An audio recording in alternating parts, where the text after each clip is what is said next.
The call came at 2 in the morning. Not the kind of call anyone wants. The kind that pulls you out of a dead sleep. The kind where the voice on the other end is already moving fast before you even say hello. Dr. Amara Osei had her boots on before the second sentence was finished. She did not check her hair. She did not stand at the mirror for even 3 seconds. She grabbed her badge off the nightstand and walked out the door into the cold German air, and the darkness outside Landstuhl Regional Medical Center swallowed her whole as she crossed the parking lot at a pace that was almost, but not quite, a run. That was her third week on the job. Nobody had expected her to answer that call. It was a courtesy call, the kind the on-call coordinator sends out to the full roster at 2 in the morning, just to cover the paperwork. Nobody actually expects the new attending to show up. Not on a Tuesday, not in November, not in weather cold enough to make your teeth ache through your closed mouth. She showed up. She always showed up. What the staff at Landstuhl did not yet understand about Dr. Amara Osei, what they had not bothered to find out, because they had already decided who she was the moment she walked through the front entrance on her first day, was that she had been showing up to impossible rooms her entire career. Rooms with no electricity. Rooms with no running water. Rooms where the surgical table was a folding door balanced on 2 stacks of crates, and the light came from a generator that coughed and stuttered every 20 minutes. She had operated in those rooms. She had saved lives in those rooms.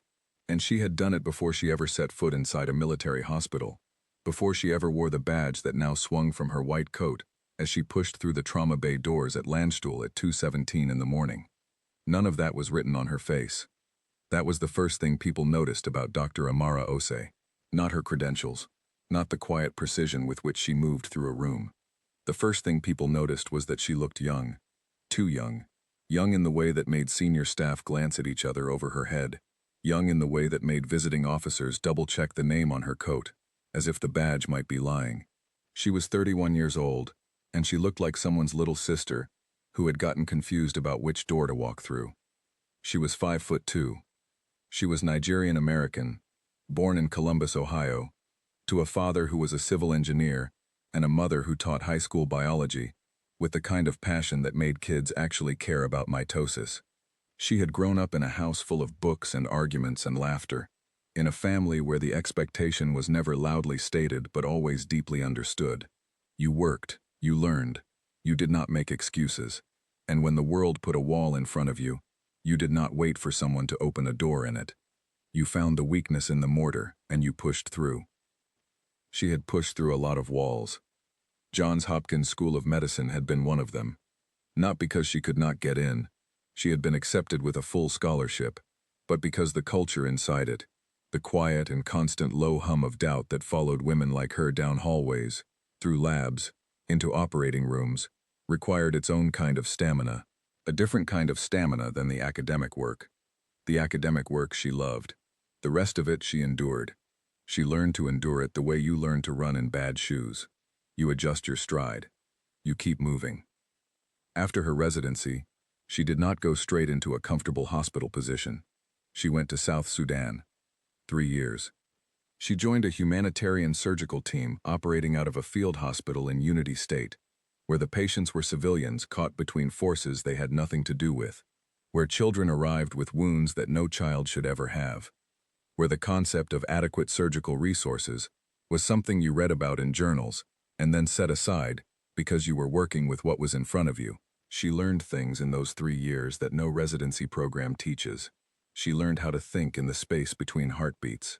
She learned how to make a decision with incomplete information and commit to it so fully that your hands never shook.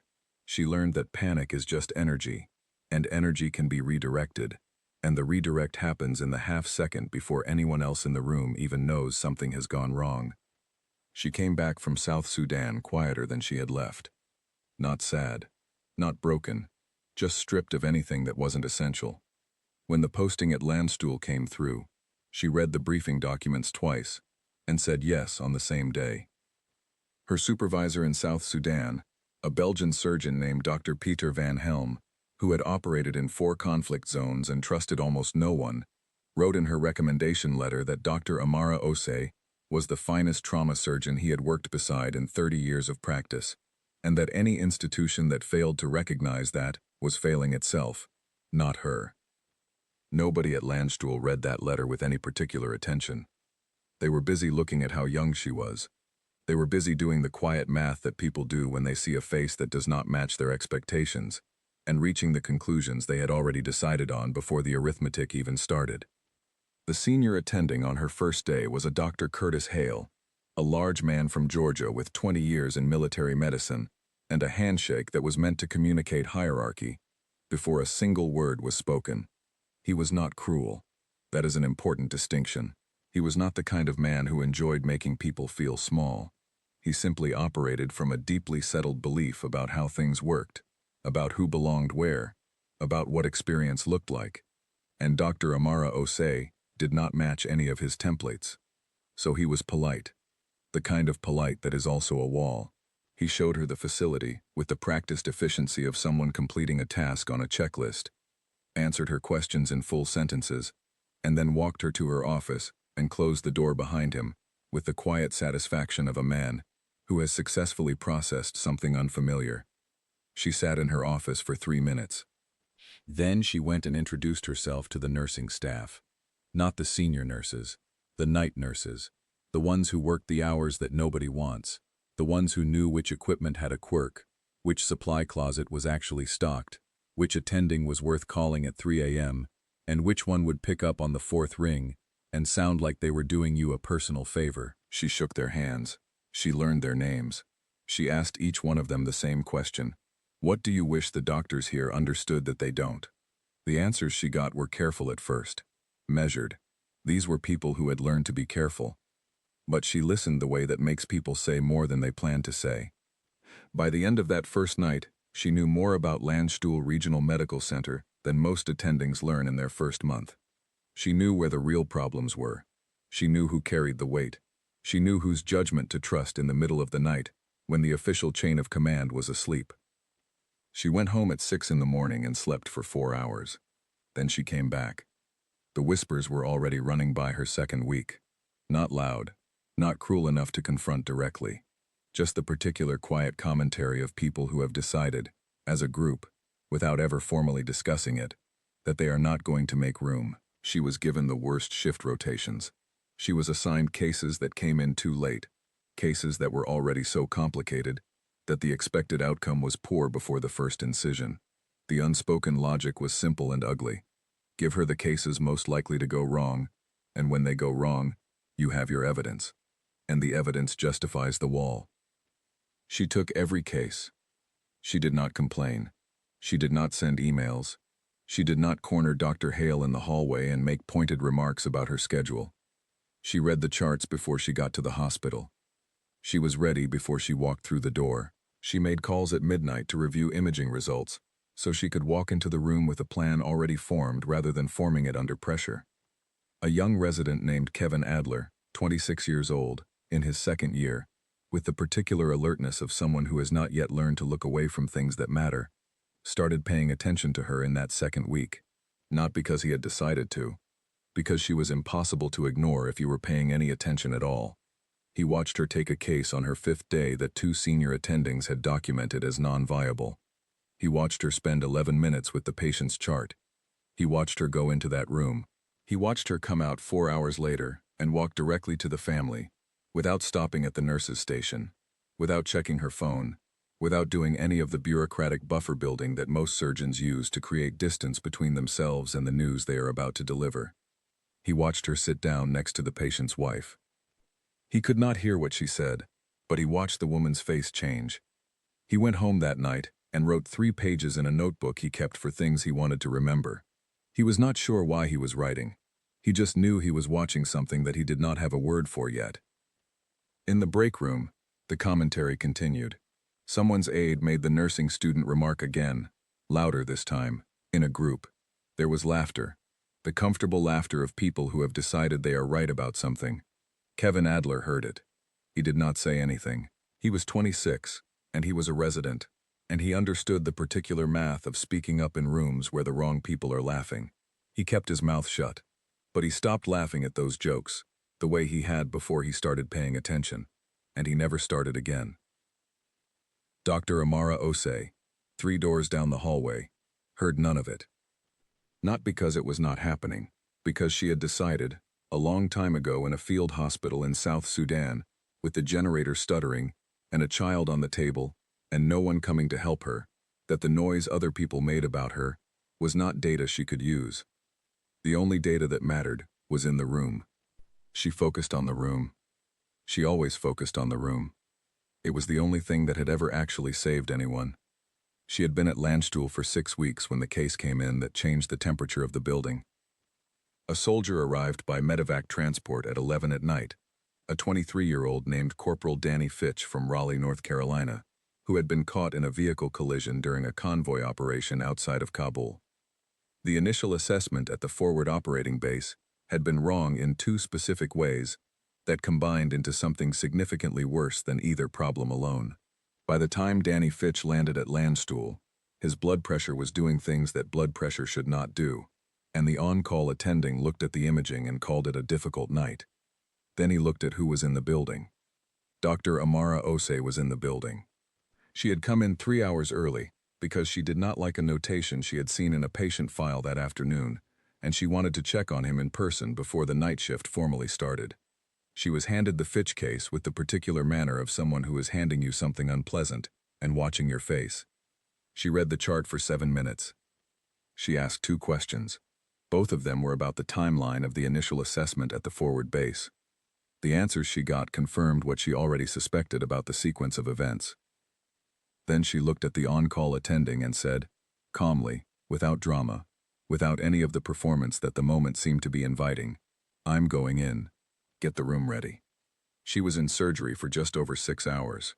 Danny Fitch from Raleigh, North Carolina, who had a mother who made the best cornbread in Wake County, and a younger brother who was learning to drive, and a dog named Pepper who slept across the foot of his bed, came out of that operating room alive.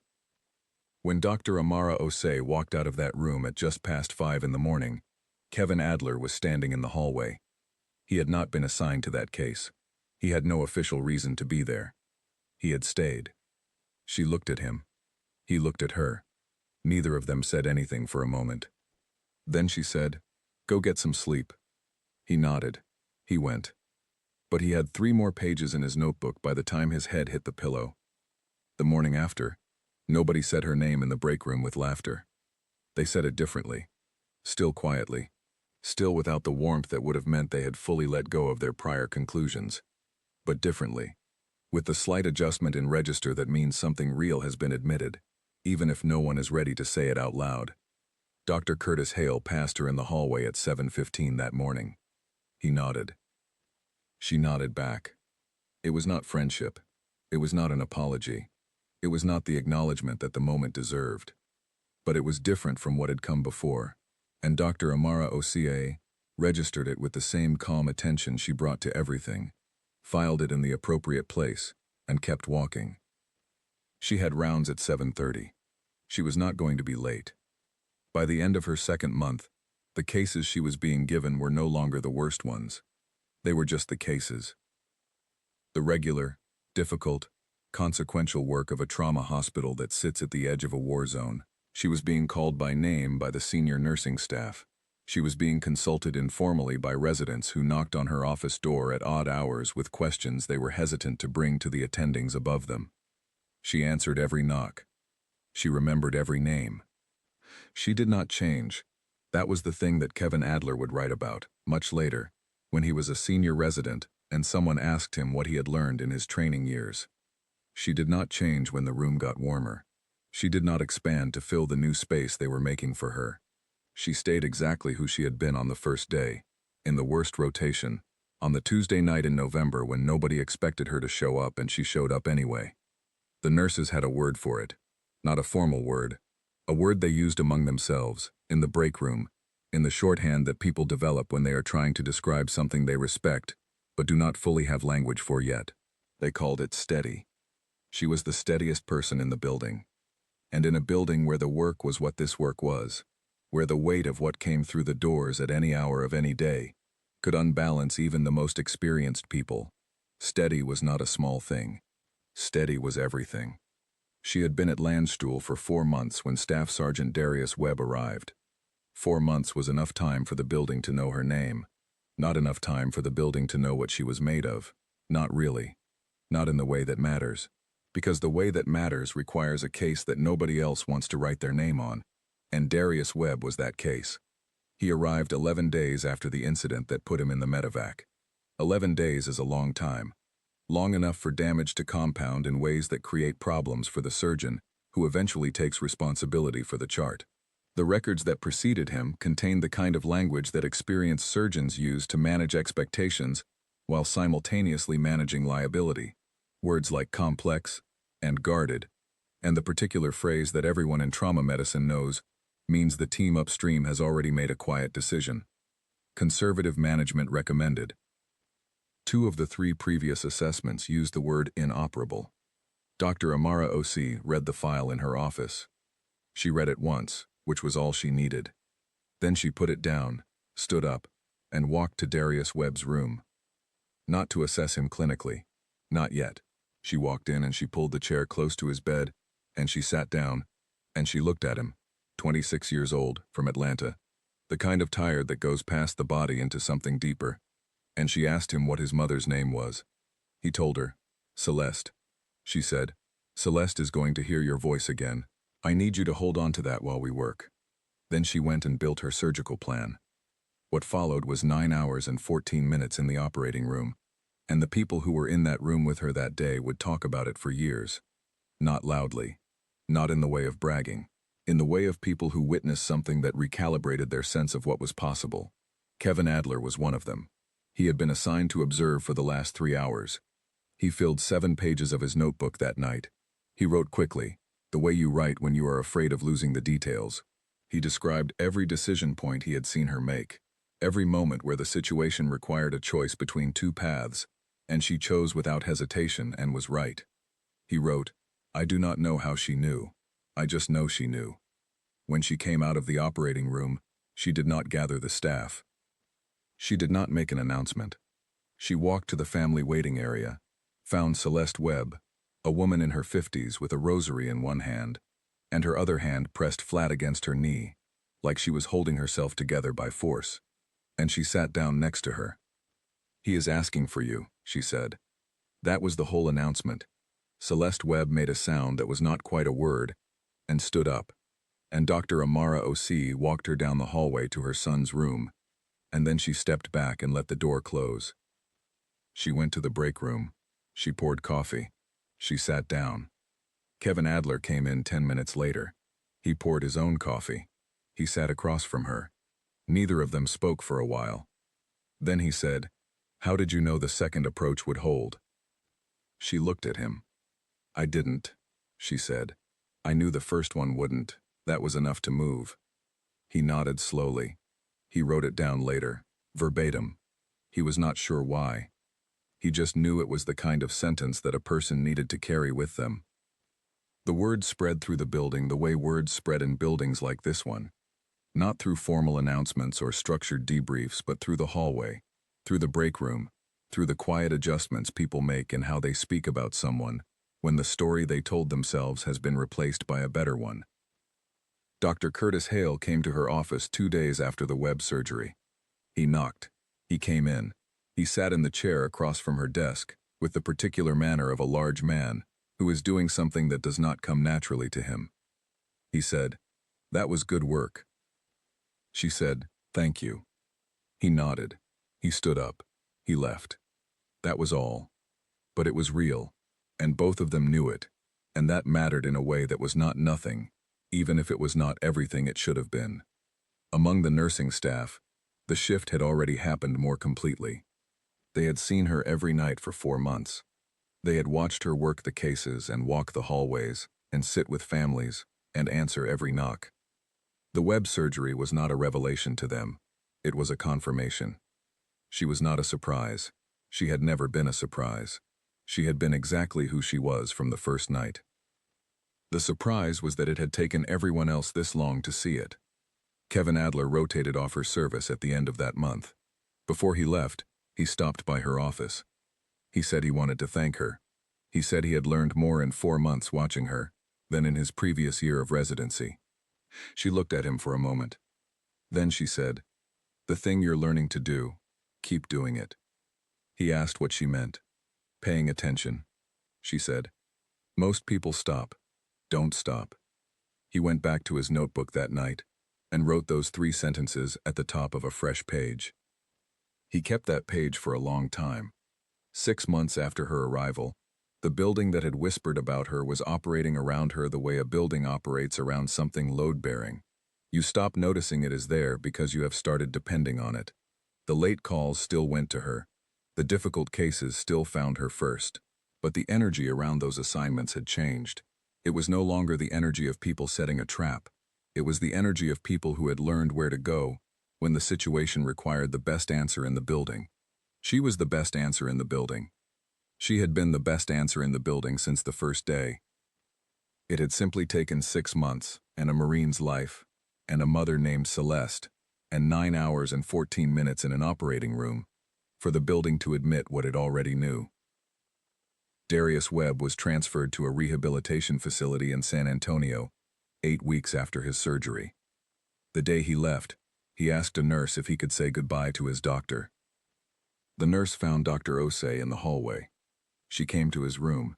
He was in a wheelchair, ready for transport, and he looked at her with the kind of expression that people wear when they are trying to say something that words are not quite built to carry. He said, "You told me Celeste was going to hear my voice again." She said, "I remember." He said, "You were right." She put her hand briefly on his shoulder. "I know," she said, not arrogantly, just with the quiet certainty of someone who had decided something before she walked into the operating room and had not second-guessed it once. He was taken down the hallway. She watched him go. Then she turned and walked back toward the trauma bay because there was a new chart waiting, and the day was not finished, and the work did not stop just because one part of it had come to a good end. It never stopped. She had known that a long time ago. It was why she was here. Nobody expected the review board. That is the important thing to understand about how it started. Nobody scheduled it. Nobody sent a memo. It assembled itself the way these things assemble in institutions where people are more comfortable with informal processes than official ones, through conversations in offices with closed doors, through the particular kind of consensus that forms when several people with authority decide simultaneously that they have a problem and that the problem has a name. The name was Dr. Amara Osei. The case at the center of it was Sergeant First Class Lionel Greer. Lionel Greer was 44 years old. He had done 3 tours and carried himself with the specific kind of quiet that men carry when they have been through things they do not discuss. He arrived at Landstuhl with a thoracic wound that had been managed at a forward operating base for 40 hours before transfer. He arrived septic. He arrived with vital signs that told a story that was already several chapters in by the time he came through the doors. Dr. Amara Osei had taken one look at his chart and known what she was dealing with. She also knew something that was in the transfer documentation, buried in the clinical notes, in the way that things are sometimes buried when the people writing them are not sure of the implications. Lionel Greer had been given a medication at the forward base that he should not have been given the nature of his wound. The medication had done what medications do when they are given to the wrong patient at the wrong time. It had made an already dangerous situation geometrically worse. She read that note.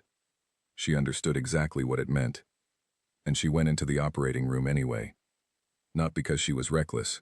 The people who would later use that word did not understand the decision, which means they had not fully read the chart. She went in because the alternative was watching a 44-year-old man die without anyone making a serious effort to stop it, and she was not built for that alternative. She had never been built for that alternative. In Unity State, she had operated on patients who arrived in conditions that made Lionel Greer's chart look manageable by comparison. And she had fought for every one of them. And she had lost some of them. And she had carried each loss with her without letting it become a reason to stop fighting. She operated on Lionel Greer for 31 hours across 2 surgical sessions. The second session was the one that the closed-door board would later describe as an error in judgment. They were wrong. The surgical record was clear. The decision to go back in was the right one given the information available at the time, and anyone who read the full record with the attention it required would reach the same conclusion. The decision to go back in had not saved him, but the decision was not the reason he died. The reason he died was 40 hours old before she ever saw his face. Lionel Greer died on a Tuesday.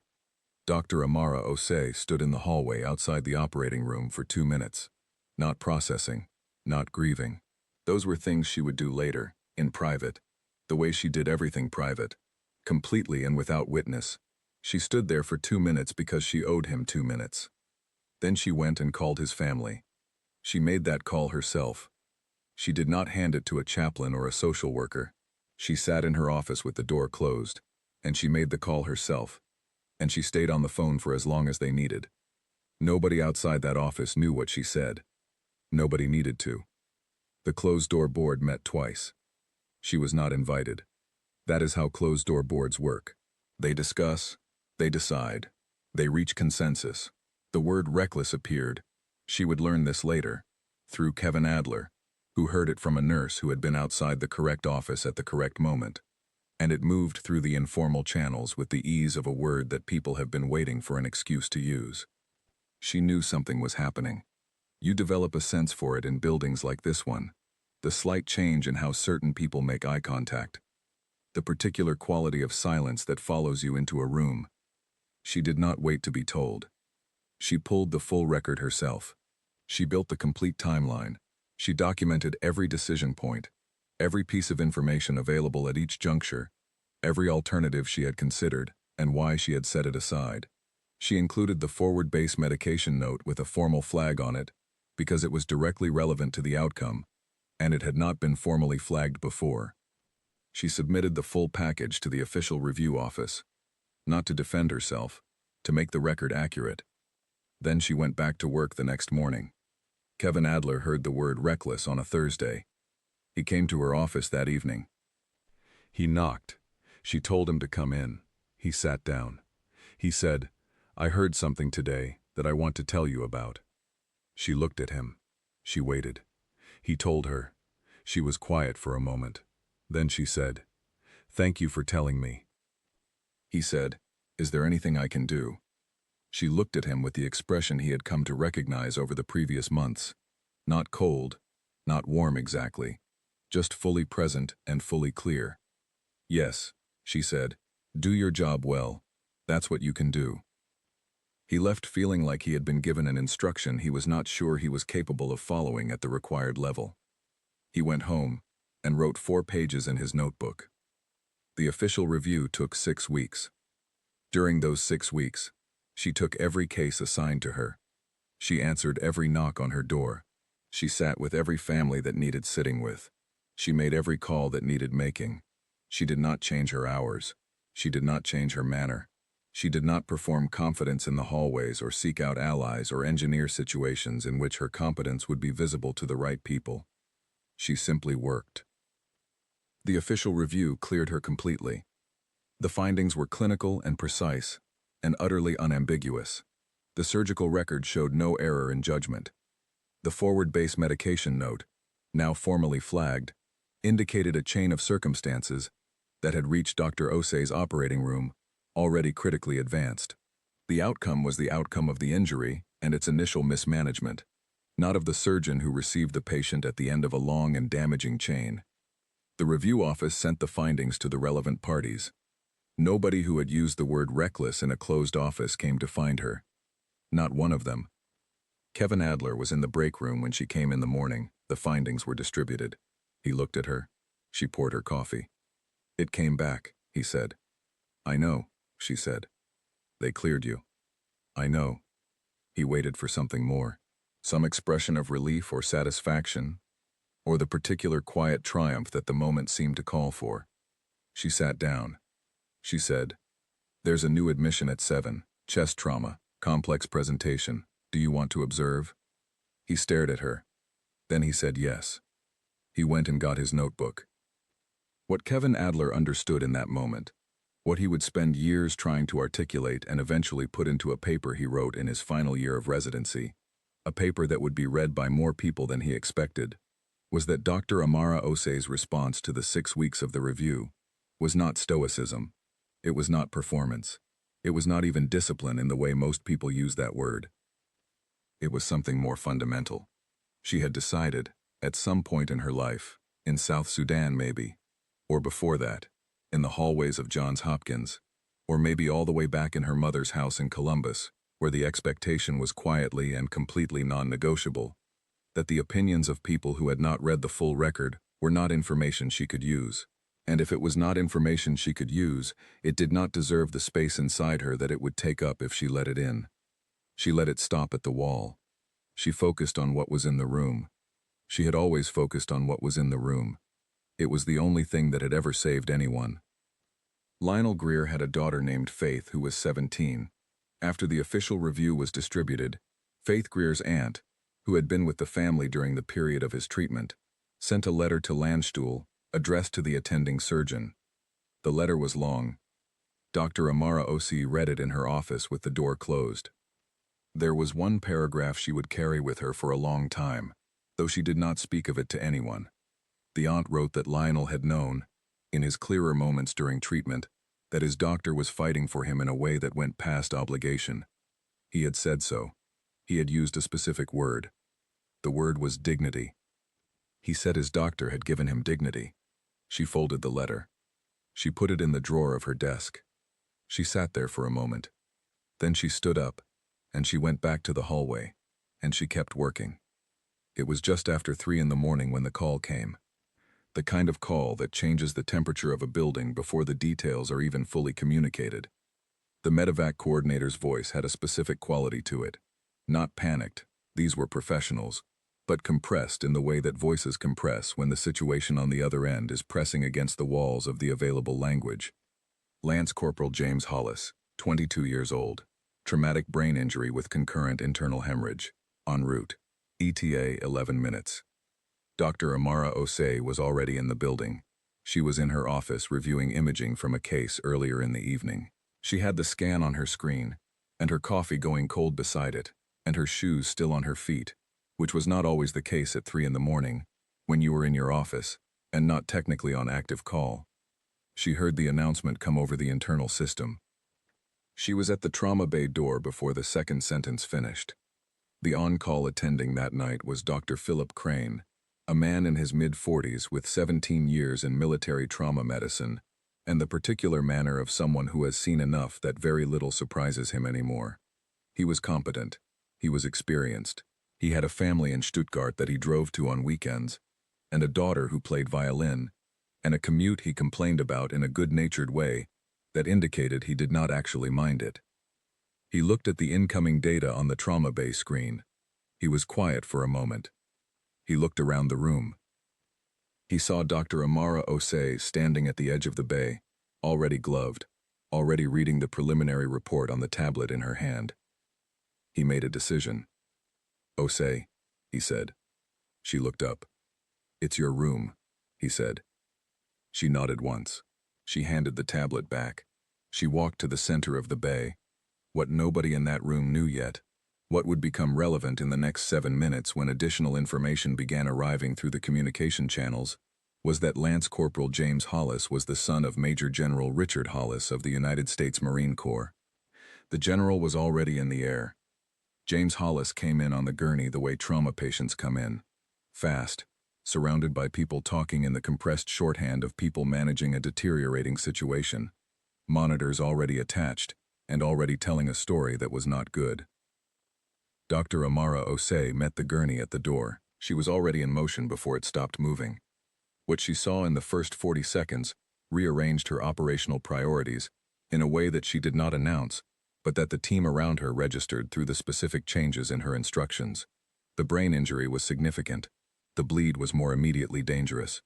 There was a sequencing problem that required a decision that had to be made now, in the next 30 seconds, based on incomplete information. She made it. She said, "We go for the bleed first. Prepare for extended intracranial management to follow. Move." The team moved. This is the moment that Kevin Adler, who had been called in as backup assist, and was scrubbing in as fast as he had ever scrubbed in his life, would later describe as the moment he understood the difference between a surgeon who is good and a surgeon who changes the outcome by being in the room. The decision she had made, the sequencing, was not the obvious one. The obvious call was debated in trauma medicine. There were experienced surgeons who would have made the opposite choice. The opposite choice would have been defensible. It also would have been wrong for this patient in this moment. She knew that. Nobody had time to ask her how. Major General Richard Hollis arrived at Landstuhl 43 minutes after his son. He came in civilian clothes, which was a detail that Kevin Adler noticed later and thought about for a long time. A man who has worn a uniform for 28 years, who is accustomed to a uniform being the first thing anyone sees when he enters a room. He had come in civilian clothes.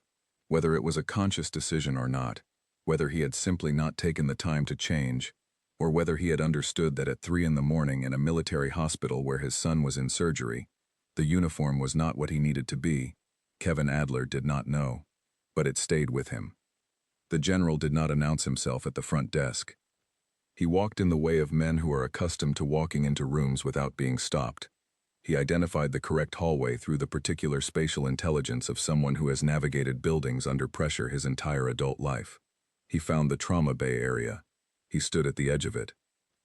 A nurse named Catherine approached him. She was calm and professional in the specific way of people who have learned how to speak to people in extreme situations without making the situation worse. He told her his name. She understood immediately what that meant. She guided him to the family waiting area and brought him coffee that he did not drink, and information that was honest and measured, and told him what could be told at that point in the surgery, which was not very much. He sat. He was the kind of man that stillness suited in the way that certain landscapes suit certain kinds of weather. He did not pace. He did not check his phone every 3 minutes. He sat in the chair near the window with his hands on his knees, and he was very, very still. Kevin Adler passed the waiting area twice during the surgery. Twice he saw the general sitting in that same position, at that same window. He looked like a man who had learned in a long and hard career how to wait for things he could not control. But he also looked like a man who had never before been on this side of the waiting. 28 years of sending other people's children into danger. He understood something different now. Inside the operating room, the situation had moved through 3 distinct phases in the first 2 hours. The first phase had gone as Dr. Osei had planned it. The second phase had produced a complication, not catastrophic, but significant, that required a rapid adjustment. She made the adjustment without breaking the rhythm of the room. Kevin Adler watched her hands. He thought, I will never fully understand how she does that. He wrote it down later. The third phase was the long one. The brain injury was complex in its presentation and required the kind of sustained, precise attention that could not be rushed and could not be approximated. Dr. Amara Osei worked with the same quality of focus in hour 5 that she had brought in the first 5 minutes. This was the thing that the people who had been in operating rooms with her all talked about when they talked about her. The thing that was hardest to describe to someone who had not seen it. The focus did not diminish. It did not shift in quality as the hours accumulated and the body fatigued. It remained constant, complete, and without any of the small performances of effort that most people produce as the work gets harder and longer. She was simply always there, fully, whenever you looked. Dr. Philip Crane came in at hour 4 to observe. He had not been called. He had gotten up and come in. He stood in the gallery above the operating room and watched. He stayed for 2 hours. He did not speak. At 10 minutes past 10 in the morning, Dr. Amara Osei walked out of the operating room. She took her gloves off. She stood in the hallway for a moment. Then she walked to the family waiting area. Major General Richard Hollis was in the same chair. He had been there for nearly 7 hours. The untouched coffee had been replaced at some point, also untouched. He was looking at the window, and the light coming through it was the gray-blue light of a German morning in early November. He heard her come in. He turned. She sat down next to him. Not across from him. Next to him. She looked at his hands and she looked at his face, and she saw the 7 hours in both. She said, "He is stable. The hemorrhage is controlled. The intracranial situation is complex, and the road ahead will be difficult and long." She paused. "But he will walk that road. I am certain of that." General Hollis was quiet. His jaw moved slightly. He said nothing for a long moment. Then he said, in a voice that was much quieter than the voice a man like him is usually heard using, "Who are you?" She looked at him. "Amara Osei," she said, "I am your son's surgeon." He looked at her the way people look when they are seeing something that does not match what they were prepared to see, and they are choosing to let the reality replace the expectation, rather than the other way around. It was a significant choice. Not everyone makes it. He made it. He nodded. It was a very slow nod, the kind that means something is being filed permanently. "Thank you," he said, and the word had the weight of something that had come from a long way down. She sat with him for a few more minutes. She answered his questions directly and completely. She did not soften things that did not need softening, or complicate things that were simple. She gave him the truth in the clearest language she had, and she gave him the time he needed to receive it. Then she stood up. She told him that James would be in recovery for several more hours, and that someone would come when he could have visitors. She told him to try to eat something. He almost smiled. Almost. She walked back down the hallway. Behind her, Major General Richard Hollis, 28 years of service, a man who had sat across from generals and senators, and had never once in his adult life felt small, sat in a plastic chair in a family waiting room in Germany, and felt something that took him a moment to identify. It was gratitude. Not the formal kind, not the kind you write in a citation or deliver at a ceremony. The kind that lives in your chest. The kind that does not leave. The ceremony was not something she had thought about. That needs to be said first, because it matters. Dr. Amara Osei was not counting down to recognition. She was not operating with one eye on when the room would finally agree with what she already knew. That is not how she was built. She had made peace, a long time ago, with the possibility that the room might never agree. She had decided that the room's agreement was not the measure of anything that mattered. She was thinking about a chart when Kevin Adler found her in the hallway 2 days before the annual Landstuhl Medical Staff Recognition Ceremony and told her something unexpected. He said that Major General Hollis had contacted the hospital administration. He said the general had requested to speak at the ceremony. He said the administration had agreed. She looked at Kevin Adler for a moment. Then she said, "How is the Bellamy case looking?" He stared at her. "I want your read on the imaging," she said. "Walk with me." He walked with her. He gave her his read on the Bellamy case, which was accurate and clear, and showed how far he had come in the time she had known him. She asked him 2 follow-up questions. He answered both of them correctly. She told him it was good thinking. He nodded. He also wrote 6 pages in his notebook that night about the conversation in the hallway, and what it meant that she had changed the subject the way she had. He was not sure what it meant exactly. He wrote it down anyway because he had learned by now that things he did not fully understand yet were often the most important things to record. The ceremony happened in the main conference facility at Landstuhl, a room large enough for the assembled staff, several visiting officers, and the administrative personnel who made the operational machinery of the hospital function. It was the kind of event that these institutions run because institutions need rituals. Because rituals create the shared moments that make a community out of a collection of individuals who are all otherwise absorbed in their own demanding and exhausting work. Dr. Amara Osei sat in the 3rd row. She was in her white coat. She had not dressed up, not out of disrespect.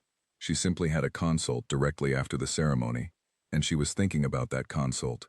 Her badge was clipped straight. Her hands were in her coat pockets. She was listening to the opening remarks with the same quality of attention she brought to everything. Dr. Curtis Hale was at the podium for the formal presentations. He had become, over the 14 months since her arrival, something different than what he had been on that first day.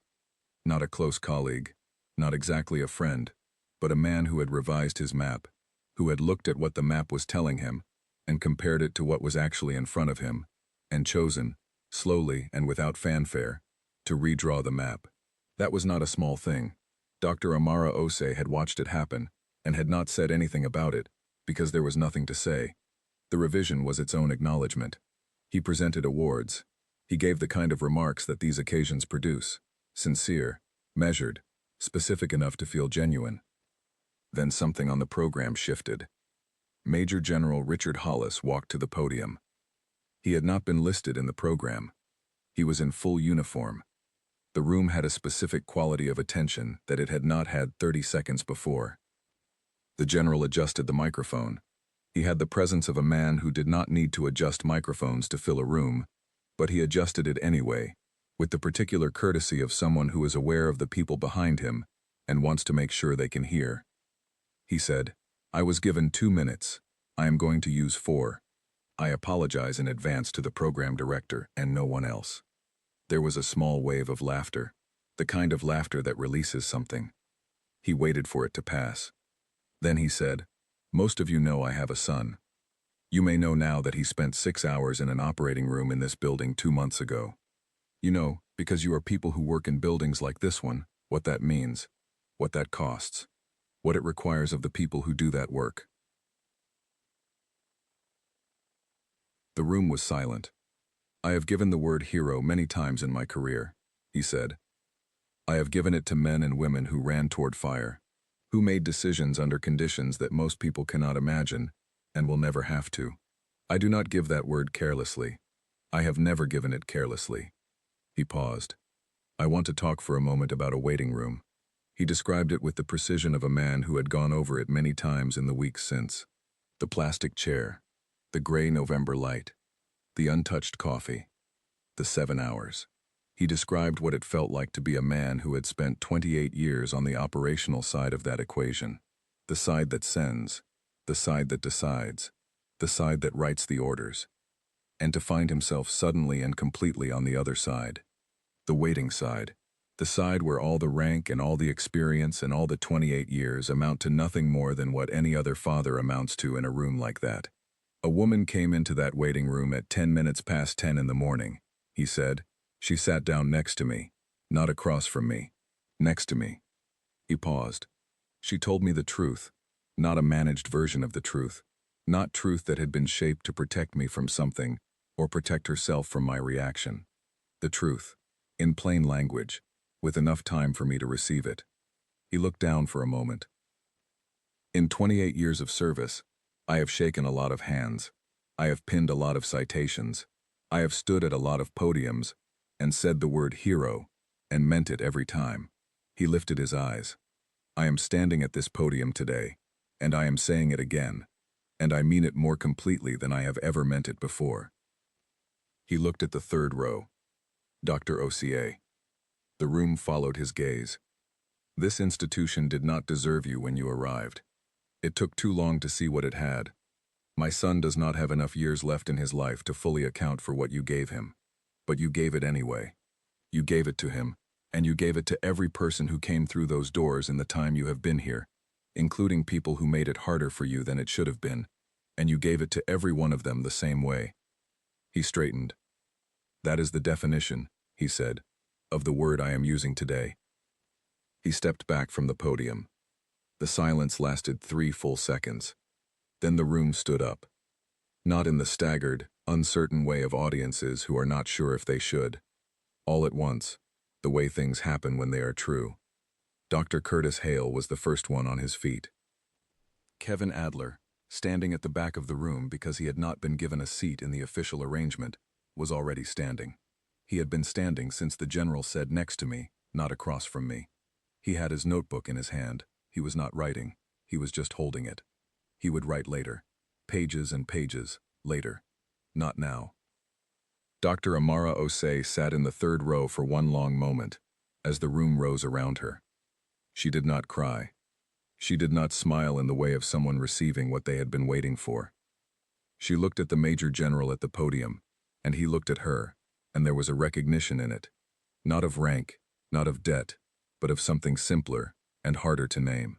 The recognition of two people who have both been, in their different ways and their different rooms, in the place where the only thing that matters is what you do with what is in front of you.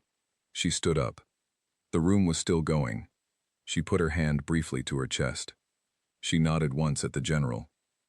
He nodded back. After the ceremony, a receiving line formed the way receiving lines form, spontaneously, without direction, simply because people wanted to be in it. Dr. Curtis Hale was the first. He extended his hand. He held it longer than the first handshake on that first day had lasted, and his grip had a different quality to it, the quality of a man who has fully revised his map and is standing on the new ground without apology. He said, "I owe you more than a handshake. she said. Start from here. That's enough. He nodded. He stepped aside. The line went for a long time. Kevin Adler waited at the end. When it was his turn, he did not say anything for a moment. She looked at him with the expression he had come to know in 14 months, present and clear and without performance. He said, I have about 40 pages of notes on you. She almost smiled. Use them well, she said. He said he would. He meant it. James Hollis began his rehabilitation program 6 weeks after the surgery. The road was what she had told his father it would be, difficult, long, requiring the kind of daily effort that cannot be performed by anyone except the person walking it. He walked it. He made progress in the incremental and sometimes discouraging way that real recovery happens, not in the clean narrative arc that people want, but in the actual shape of it, which is 3 steps forward and 1 step sideways, and a hard week, followed by a better morning. Major General Hollis called the hospital once, 3 months after the ceremony. He asked to speak to Dr. Osei. She was in surgery. He left a message. The message said, James stood up unassisted today for the first time. He wanted you to know. She got the message at the end of her shift. She sat in her office for a moment.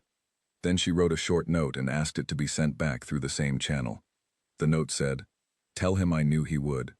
The months that followed were not a different life. That is the thing about the kind of recognition that the ceremony represented. It did not transform anything. The work was the same work. The building was the same building. The calls still came at 2 in the morning, and the charts still waited on her desk, and the family still sat in waiting room chairs with untouched coffee and pressed hands. What changed was smaller and more real than transformation. The building knew what it had. When the night shift coordinator put together the call schedule, there was no longer any quiet calculation about which cases to assign to her. The calculation was simpler now. The hard ones went to the best one. That was all. That was how it should have been from the first day. The nursing staff, who had known from the first night, noticed the change with a particular kind of satisfaction. Not vindication. They had not needed vindication. Just the quiet pleasure of watching the official story catch up to the true one. Kevin Adler, in his final year of residency, submitted a paper titled, Attention as Clinical Instrument, Observations on Sustained Focus in Trauma Medicine. He did not name Dr. Amara Osei in the text. He did not need to. The people who read it, and had worked with her, recognized what they were reading. It was published in a journal that more people read than he expected. He sent her a copy. She read it. She sent him back a single line. You paid attention, she wrote. It shows. Dr. Amara Osei stayed at Landstuhl for 3 more years after the ceremony. She trained residents who became some of the most capable trauma surgeons of their generation, residents who carried forward not just the technical knowledge but the specific quality of presence, the full, steady, completely committed presence that she had modeled every day in every room. When she eventually moved on, to a teaching position and a research role that she had earned completely on the terms of her own work, the building held her absence the way buildings hold the absence of load-bearing things. You notice the space where it was. You rely on it differently now. You understand, in the way that comes after, and not before, what you had. On her last day, she walked the hallways of Landstuhl one final time, not ceremonially, just walking, the way she walked every day, at the same pace, with the same quality of attention. She checked in on 2 patients. She stopped in the break room for the coffee that she always made too strong and drank too fast. She answered one last knock on her office door, a second-year resident named Priya who had a question about a chest imaging sequence that she was not certain how to read. Dr. Amara Osei looked at the image for 30 seconds. She explained what she was seeing. She asked Priya 2 questions. She listened to the answers. She said, Trust what you're seeing. You're right. Now go. Priya went. Dr. Amara Osei picked up her bag. She turned off the light in her office. She walked down the hallway to the front door of the building. She pushed through it into the air. She did not look back. She was already thinking about the next room.